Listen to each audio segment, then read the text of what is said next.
Hello guys, so ngayon turuan ko kayo kung paano maglinis ng ating mga alagang pagong.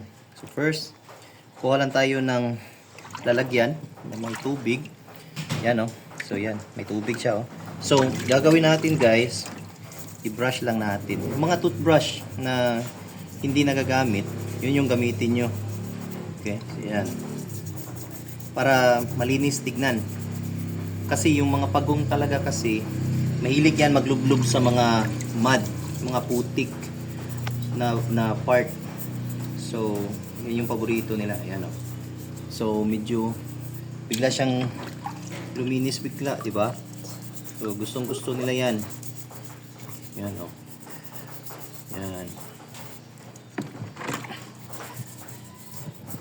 Huwag nyo rin kalimutan na sa dito, linisin nyo din. Kanon ba na siya? Ayan o.